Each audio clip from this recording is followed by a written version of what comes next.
Hello, everyone.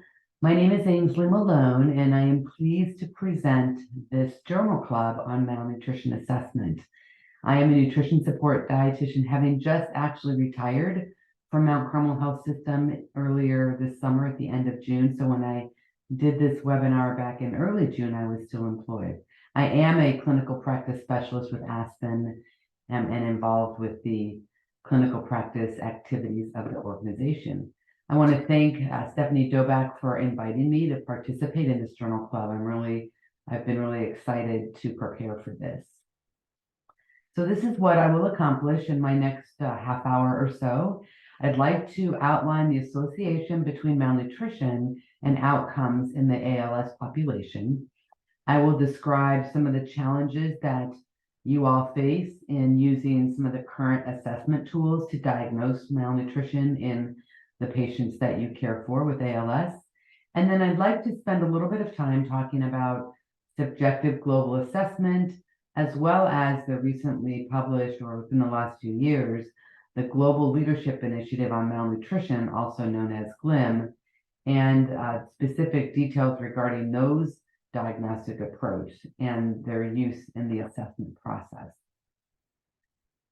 So I'm sure that this is not new information for you, but malnutrition within the ALS population is quite prevalent. As you can see, the slide outlines that it ranges from 16% to 55%. And certainly this will vary depending on the time frame of which the assessment of nutrition status is performed in the specific individual's disease course. We know that a number of the assessment criteria that we use in our various approaches for assessing malnutrition are impacted by the disease course of ALS. And also it is difficult to assess given in an individual's disease course in specific. Certainly weight loss is common, and this is attributed to a number of things, including muscle loss, as well as the hypermetabolic response that occurs perhaps earlier in the course of the disease. And I think you probably already know, but I'll share some information or data that supports that malnutrition is more likely as there is an association with a more severe disease prognosis in those who are malnourished. So I have a couple of studies to highlight or demonstrate the potential impact of nutrition and outcomes in patients with ALS. Certainly, this first study was done in the Korean population, which isn't 100% generalizable to ALS patients in the US, but I think the information is still pretty relevant. Those with a low BMI and those with a higher nutrition risk are more likely to have severe disease. This study was done in Korea. Nutrient intakes were lowest in those with higher disease severity, and that would certainly make sense as the disease course progressed and symptoms such as dysphagia worsen. That's going to impact nutrient intake, and that worse intake is confirmed as the disease progresses. The second study was done here in the US, and that demonstrated that nutrition status at diagnosis or during the course of ALS is associated with a higher mortality. And these researchers found that the mortality risk was 30% higher, and this was an adjusted risk for a 5% decrease in usual body weight. They did perform BIA and found that both fat-free mass and phase angle all decreased during the course of the disease. So now I'm going to focus a little bit of time on the two methods that I mentioned in the objectives, subjective global assessment, and then I'll also describe GLIM. SGA has been around for quite some time. I'm sure you're very familiar with it. It is, at the time when it was first published, and I remember this actually, in the late 1980s, it was really a significant variation on what we were using for assessing nutrition status in our hospitalized patients. And at the time, we were using the method that was outlined by Drs. Bruce Bistrian and George Blackburn, where we were using a whole host of criteria. And this was a more, I guess, process-based approach. And it has different domains. It has 6 different domains. One is nutrient intake, and you evaluate whether someone has had no change in their intake or that their intake is inadequate. Weight loss is evaluated, and the thresholds you see on the slide. And there's also whether weight loss has occurred in the last 2 weeks. Symptoms are also a domain in this in SGA, whether there's pain or loss of appetite, nausea and vomiting, diarrhea, as well as some of issues related to chewing and swallowing, as well as early satiety. Functional status is included as a domain where their options are either no dysfunction or significant change, including difficulty with ADLs. And so you can see there's a range on the functional status. The metabolic domain involves the presence of a high metabolic requirement, and then physical assessment. This was the first approach that brought forth the opportunity to assess loss of muscle and loss of fat, as well as the presence of edema. So I wanted to highlight, and I'm sure that this certainly makes sense to you, but these are some of the components of each of the SGA domains that are relevant for the ALS population. So certainly you can have patients that don't have a change in their nutrient intake, at least early on, and certainly based on the type of ALS that they are demonstrating, or it can be inadequate intake if dysphagia is significant and worsens over time. Weight loss is certainly not uncommon and kind of a hallmark with ALS. And then I mentioned the dysphagia that would be within the symptom domain. Functional status, reduced capacity, certainly can move all the way down to being chair or bedridden. There is a metabolic requirement, especially early on in the disease course of ALS. And then loss of body fat and muscle is certainly, muscle mass loss is quite significant as the course of the ALS progresses. You're familiar, I'm sure, with the 3 rankings or ratings of SGA, and there is a total score based upon the domains, and then the score will generate whether the individual is well nourished, mildly to moderately malnourished, or severely malnourished. And then I mentioned the newer approach to diagnosing malnutrition, the GLIM approach, and this was published in depending on whether it was online print or in print. It was published in both Clinical Nutrition and in JPEN in 2019. The leadership group that came together to develop the GLIM approach really started their work in 2016. So considering the breadth of global leaders that were involved in this development, that's a fairly quick development process. Now, the criteria that were determined to be a part of the GLIM approach were taken from criteria that were used in a number of screening and assessment approaches for malnutrition and cachexia. And this actually is lifted from the GLIM publication. All of these different etiologies were included as potential criteria in the GLIM approach. And the global leaders were asked to rank their top 5 criteria that they felt would be important to include in this GLIM approach. And the 5 that you see included in these boxes were those that were the highest 5 ranked criteria. And so this was a consensus-based approach. This is the construct for diagnosing malnutrition in the GLIM, within the GLIM aspect. You can see weight loss, body mass index, and muscle mass. These are phenotypic criteria.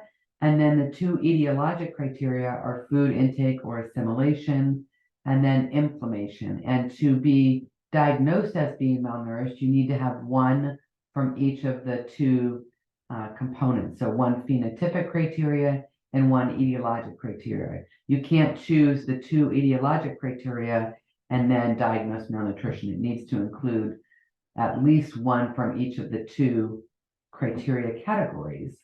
There is some variation in BMI worldwide compared to the Asian population, just due to the differences in body composition within those populations. Now, as I did with SGA, the criteria that you see highlighted in red are all relatively relevant for the ALS population, and you can certainly recognize the rationale for that. Now, if an individual has been determined to be malnourished using the GLIM approach, then the severity is determined based upon which of the phenotypic criteria are identified for the specific patient. So if it's non-volitional weight loss, then you would determine the severity based upon the thresholds included. If the BMI was the phenotypic criteria, or reduced muscle mass, or any or all of these three, will help you determine whether the severity of the malnutrition is moderate or severe. This is a nice, I guess, piece of artwork from the guidance paper on body composition that was published in both JPAN and Clinical Nutrition. Charlene Comfer was the first author, but there were probably eight or nine other authors that were part of this working group.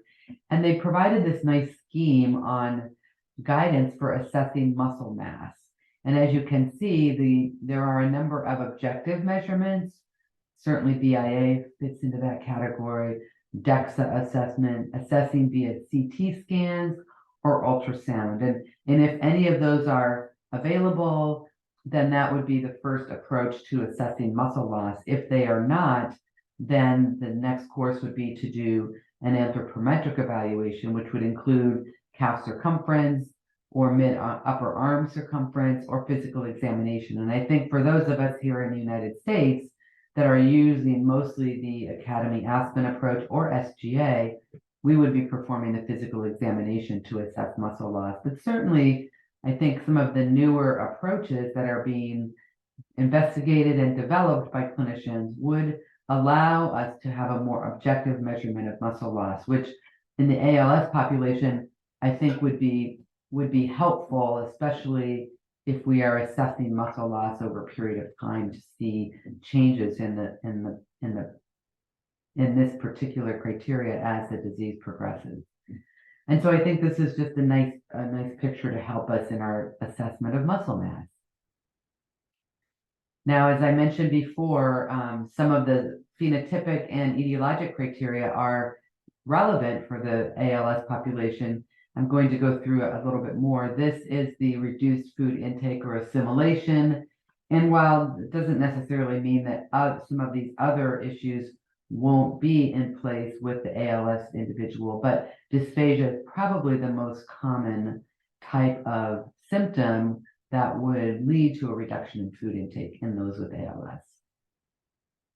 Now, how is the GLIM process undertaken? Well, certainly you wouldn't want to perform a GLIM assessment on every patient, so you would do a nutrition risk screening, which I imagine every ALS patient is going to be determined to be at nutrition risk based upon how they present.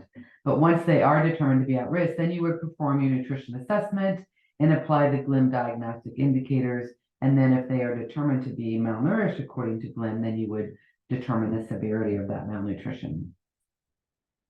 So I just wanted to share a couple of key messages regarding the use of GLIM.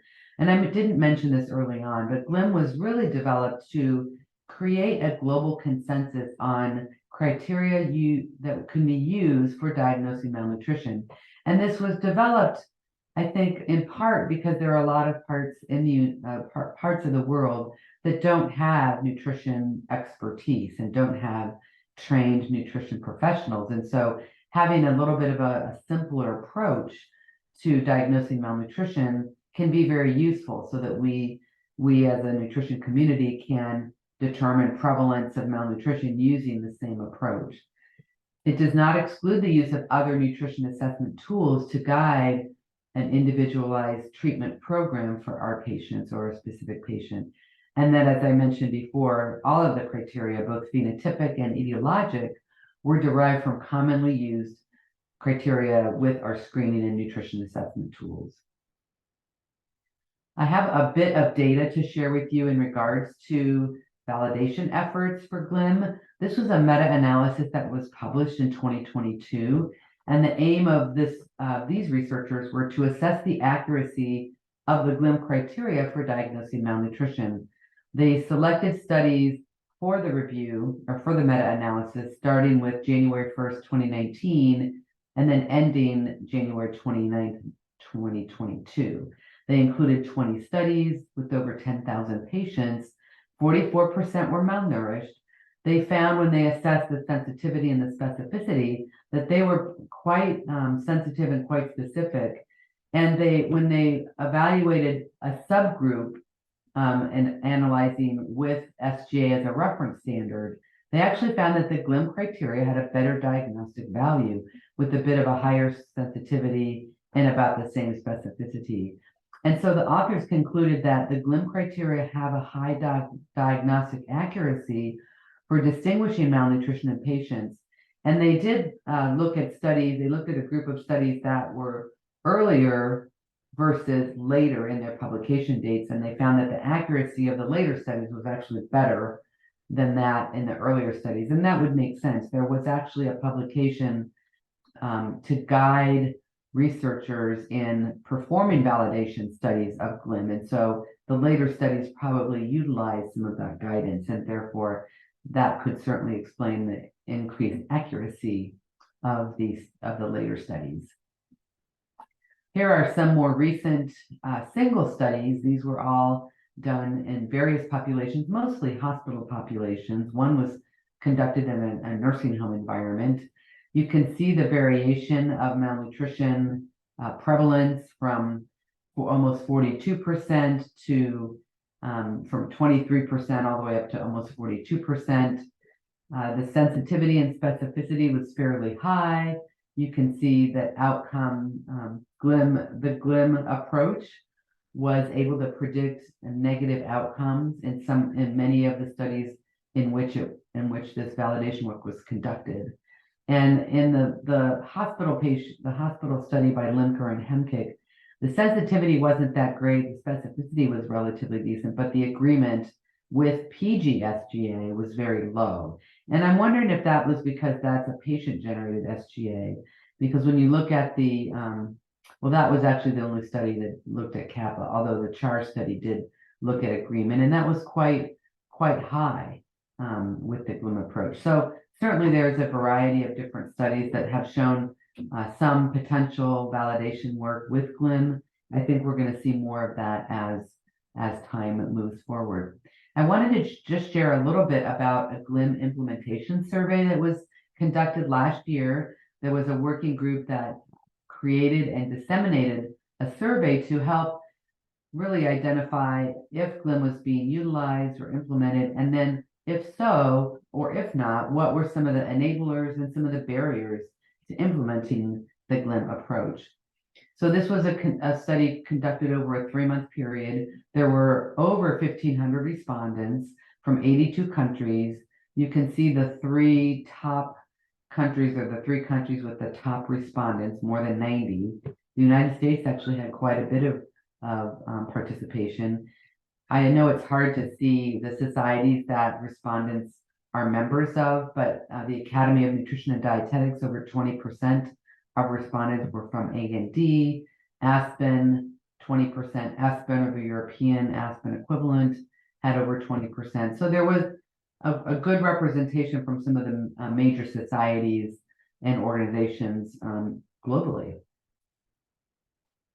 Now, not everybody answered the question, has the GLIM criteria been implemented in your practice?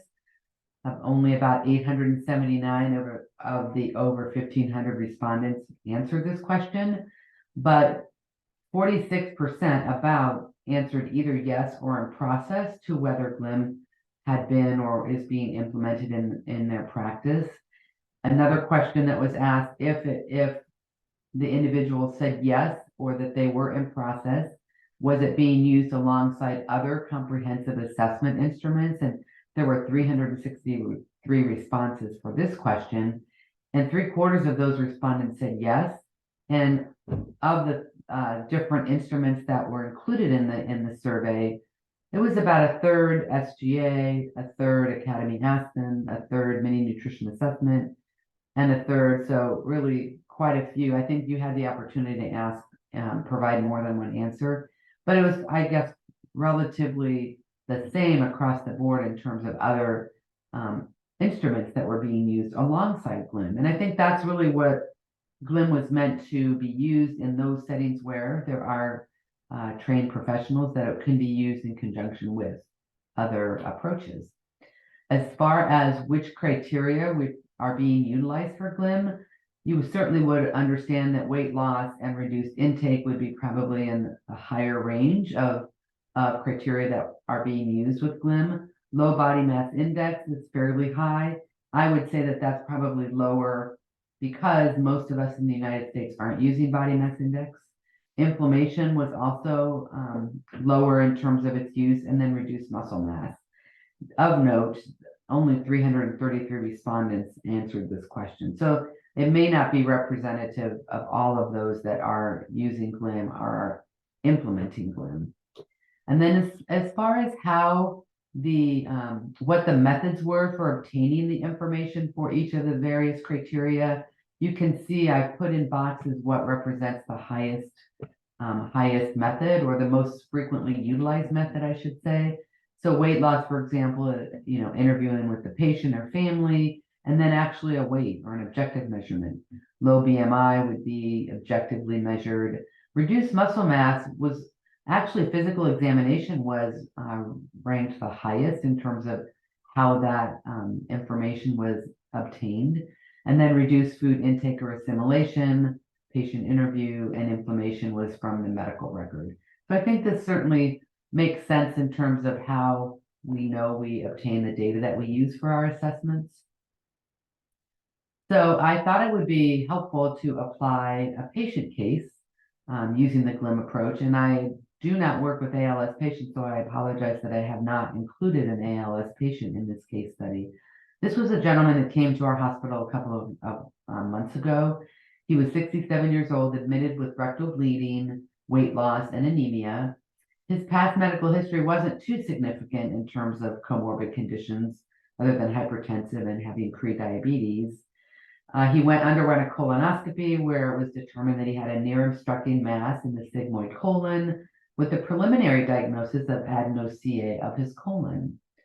He did, when the admitting nurse did the MST score, which is what we do in our healthcare system, he scored 3, which is significant risk if you're familiar with that tool. You can see his nutrition assessment data. He was almost 6 feet tall. He weighed 179 pounds 6 months ago. His current weight is 160 pounds. You can see his BMI. His weight loss was just over 10% in the past 6 months. His food intake had actually decreased gradually over the last few months, and it was worsening as his, pain and his early satiety and things that were impacting his intakes progressed. And he was now eating less than half of his normal meals.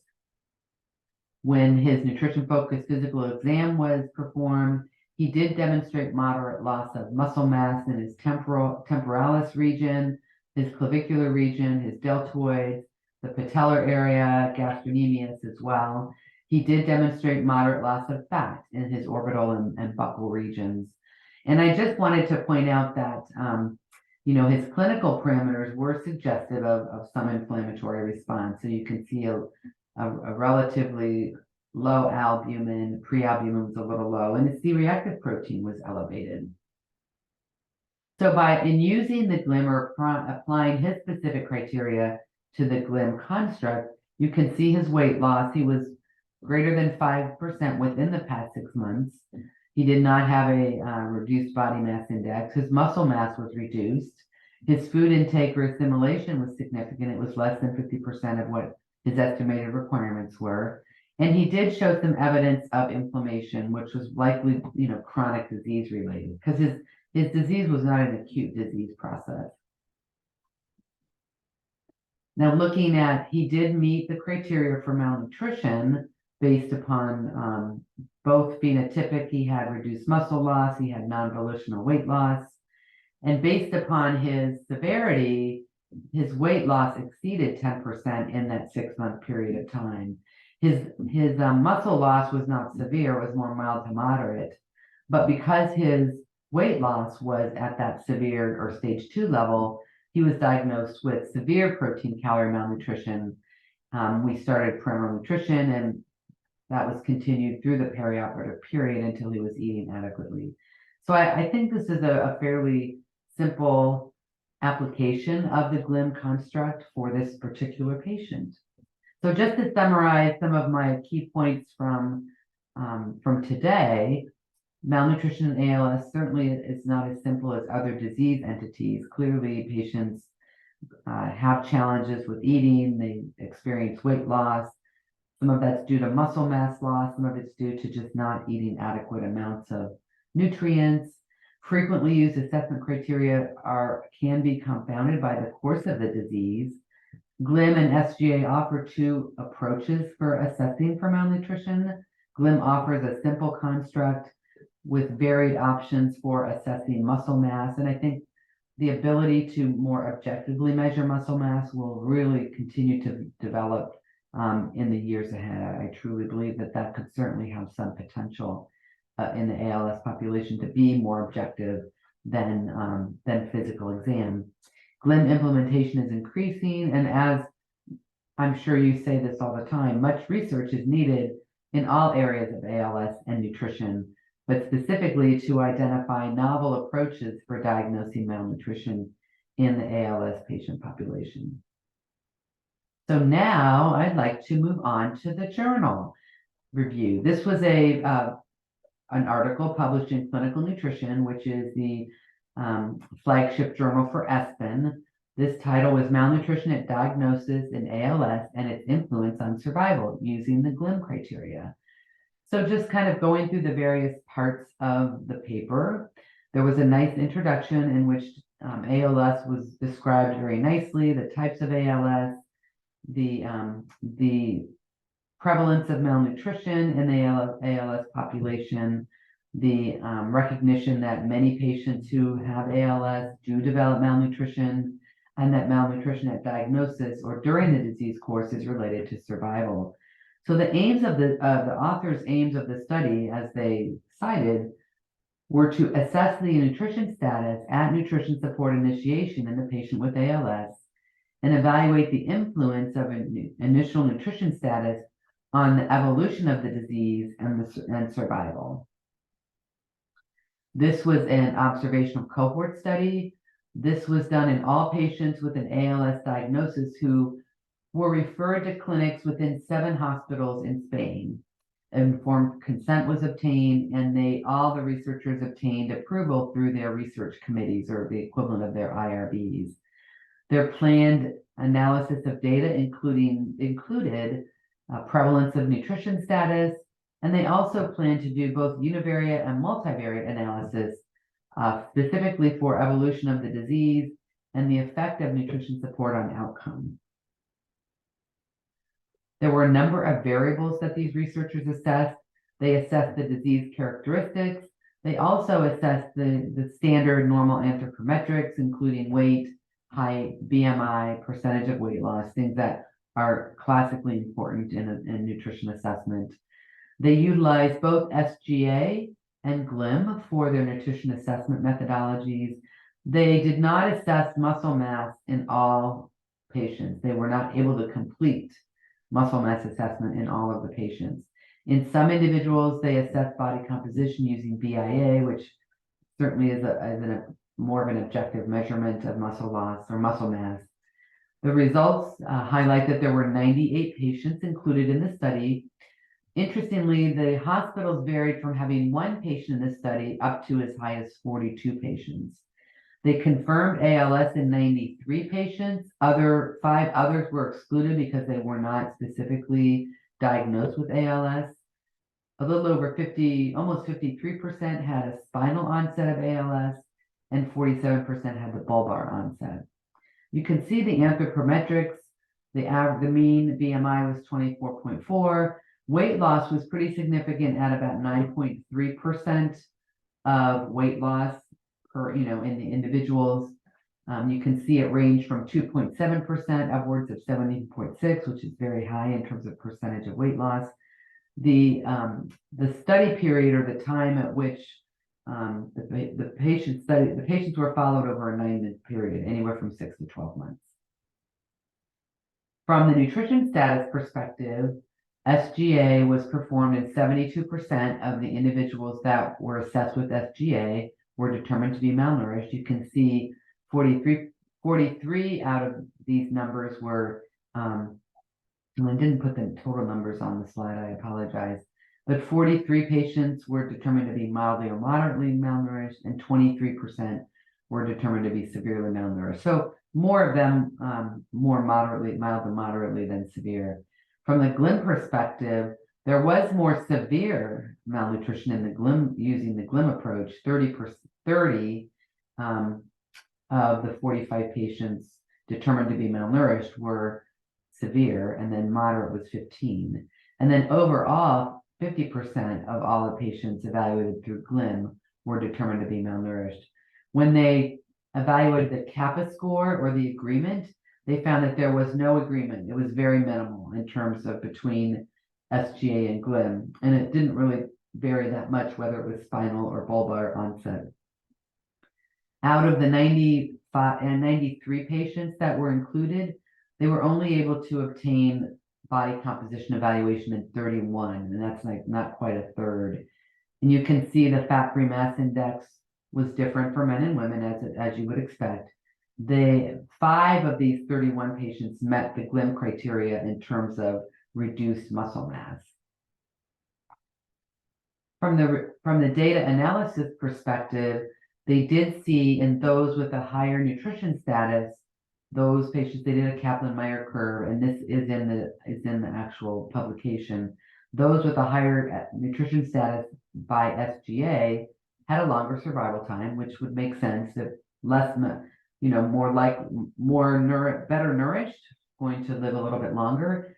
There was a decrease in survival with severe malnutrition as determined by GLIM, and it was a 2-month difference, but it was significant.